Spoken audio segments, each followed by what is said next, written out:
Hey Internet, it's me, Curtis YZ. Full disclosure, I love guns, games, music, movies, Star Wars, but that's not the point of this video. I'm really excited about this video because we're talking about one of my favorite guns, the Tokarev 7.62 by 25. I was introduced to it from a game called Red Orchestra, a World War II shooter that came out, a mod for Unreal Tournament 2004. The game was incredible. It was so realistic. A lot of people didn't play it because of that. It was just slow paced, but you could pretty much gun butt with everything. I think the velocity of the pistol bullet was actually slower than the rifle bullets in that game, which is incredible detail. I don't think it's better than Insurgency. When the game came out on Steam, it actually got worse. Now, the people ran more realistically, but a lot of the things that were so good about that game, I think, were lost. But in this game, you could do a lot. And I learned about the Tokarev. Man, when I saw it, the Tokarev, I thought it was like a 1911. But you see here, the frame of the gun here on the side is a little different than the 1911. But from my perspective, I'm like, man, this really looks like a 1911. So I really liked it. And without really knowing from this picture, it kind of looks like a 1911 in a way. See, basically, the only thing that you noticeably see is that this slide serration type in this. So it goes like TT30 is when it came out, TT33, and then after World War II, basically what happened is a lot of other companies from other countries started making this gun, and I have two from two different countries. None of them are Russian, but the spirit of Russia and its pride, this accidental genius gun is of course still there. It's the same exact gun, but just made in a different country. I know some people will probably argue the Russian one's better, but I don't really think there's that much advantage. Whatever's wrong with it, you could probably change it relatively easily. The only thing I've really heard is like the Romanian one wasn't very good. But so let's move on. So these things are really customizable. See, this is more modern. He's put grips on here. It's got a ducktail, dovetail, or whatever. And it's got this angle. If you look at the other ones, it's a much straighter angle. And we'll be going over that later. So I don't ultimately like this. And there's problems for me having things like this, too, for my safety. So that's the other thing we got to kind of think about. I just thought this was cool because this is basically what a TT30, the original one, would look like if it was brand spanking new. I just thought it was cool. Anyways, so before we get into all these different types, as you can see in this picture, these are all ceremonial Yugoslavian M57s, which are Tokarevs, but they're called M57s, TTCs. This one's like a chrome or a nickel and a blued top, and this one's this all chrome. And you know, they came in so many different times. Some have gray grips, and they have these cutouts. You could do that yourself if you really want to. You know, I've seen ones with the little Glock safety in the trigger. Got a lot of variations between these different companies and everything. You got to be aware of. I don't know what this one is, but it's got a different safety than the Yugoslavian one. I have the Yugoslavian one, but as you can see, this one is different. I didn't choose this one because of this. I chose the Yugoslavian one for reasons, but you might like this one because it goes up and down like this. And it goes down to safe. They had to put safeties on to import them legally and to be able to sell them, right, in America, and you could take them off probably. Like, yeah, and it ruins the slide serration. That's another reason why. If I decided I wanted to take my safety off, I knew that it would be kind of... I just chose mine for these specific reasons. I don't want to take the safety off. I like safeties, as long as they work really good. And this one looks well made. In my opinion, it looks really nice. I considered it. Look at that thing. Looks clean. Got a suppressor on it. Oh, he's got the grip too. Not a fan of that, but I believe this is actually stock. Safeties right here is different. I'm not sure, but interesting, right? I just love how many different types there are.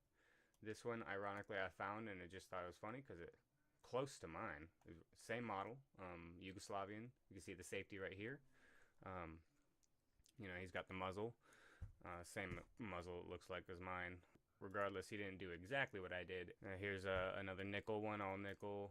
That one's a really cool wood grip. Aluminum or brushed aluminum or something. This one has like ivory Yeah, no, I don't endorse that, but it just, it's just interesting all the different models. Um, this one's a nice one. Uh, but my favorite of all of them, I wish I would have got, is coming up here. That's really cool, right? I didn't see that on eBay. Here it is. My favorite because it looks more like a 1911 nowadays, but and it's got the cool cutouts on the trigger, the ducktail, dovetail. I forget which one I wrote it on the handle. Nice. It's got a nice point to it, but ultimately I realized, it doesn't matter. Mine is really cool because it isn't those things, and we're gonna get into why right now. Alright, so this is the one that I've purchased. It came a little rusty, as you can see. The bottom half of it is, I haven't touched it at all. It's very hard to tell. With the bad resolution, I didn't even think about it. I didn't take a picture beforehand, but it was slight rust. And I knew the inside of the barrel would probably be fine, and it was. It was still squeaky clean, and works. The gun works great. $200 buy. I first took it as negative. I'm like, oh man, didn't look like the picture, that's for sure. But then I'm like, you know what? This would be kind of fun. I can learn how to blue, and I looked up how to do it while I was waiting for the 10-day waiting period. So I start scrubbing the top slide, and I got it really clean. And the worst pitting I'll show you in closer footage, but so you can see the top. I took off all the bluing. Now let's look at the next slide. Alright, and this is the footage on the slide. On the actual slide serration, you could see pitting. This is actually the worst spot that there was on the gun, so it's nothing really. I mean, you could still see it, but it's not a big deal. Kind of adds a little flavor to it. Right, so here we have it. So you can see the Yugoslavian crest on top, and I paint all my iron sights now after I did my 1911. I really couldn't help it. It's just 1,000 times better. I'm just gonna demonstrate how to use the safety. So you can't put the safety on if the hammer is all the way up. Put it on half cock. The safety can be engaged. You pull the hammer all the way back, and ready to be fired. You can engage the safety. And yeah, that's on half cock, so you can engage the safety. If you put it all the way up, you cannot engage that safety. So the mag release, the button, really nice. Everything works really good. The star and the star emblem, kind of a classic look. Turn her around. There's the pitting. Not too bad, if I say so myself. I did a pretty dang good job. On the top there you can see the anti-glare, the top of the barrel for the iron sights. As you can see, I did not actually blue the front cap. I forgot. So that is what it really looks like. It's kind of hard to see. I'm trying to get it in focus here. But, it's a little scuffed up. That didn't have any rust on it. Well, maybe a little bit on the side. I think I just saw a little red. But, it's nothing to really worry about. Now, here we have what is more like the original, the TT-33 style, with a 8-round mag instead of the 9-round, the Yugoslavian. And here I am playing with the safety. I'm trying to show you how loose it is. It's just loosey, loosey goosey. It's not very good, but I didn't want to take it off because I just kind of like it. It still works. You just got to know how to do it. The button, the mag release button, it slides out really nice on this particular model. This is Norenko, the Chinese model, which is supposed to be a pretty good company. Now the Norenko, you can remove the magazine, and you can discharge the firearm with a round in the chamber if you release the magazine. I painted these sights here. Here we have of course, classic star and a much shorter grip. It's got the lanyard loop, scratch marks on that. Don't really care.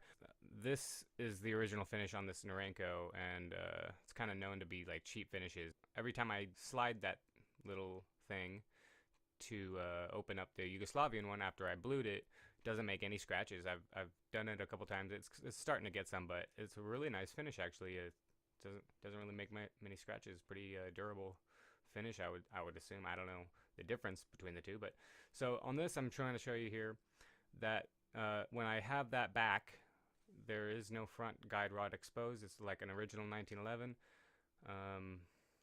It's empty. Also, the mag release button is smooth. It's and small and it's hard to push. This one is actually a lot easier. The only downside is the mechanism inside that makes it so that you cannot fire the gun at all if the magazine is not in the gun. I can take it out. I probably want to because it does that. It makes it so it jams up. It's kind of hard to push the mag in if you don't do it fast right away, or if you somehow slack it in, then it'll hit that, and now you have to force it in a little harder. So it's just kind of annoying. This one does have an extended guide rod. Not quite sure exactly why, but I like it. It's a lot easier to take out when cleaning the gun than my 1911 is. But I do like extended guide rods just because it adds a little bit of extra weight on the tip of the barrel, which should in turn reduce the recoil a smidge. I just like the extra little smidges. Every little extra smidge you can get is what it's about for me. That's what I like to do. So it's got a little bit longer of a hand grip on this one, and we got the extended guide rod that the Norenko one does not have. So we've got 9 rounds in this one. Yeah, see, it won't fire. No magazine, won't fire.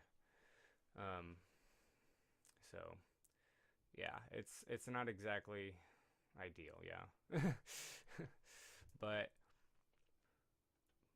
but yeah, the safety on that, I do like the safety on this Yugoslavian one because it is a lot like my 1911. Not exactly the same place, but same exact concept essentially. Now here you can see on the Norenko 8 round smaller hand grip one, my pinky is just slightly, barely hanging on there. With the Yugoslavian, it still has a little bit, a couple millimeters or whatever. Just, it's more comfortable.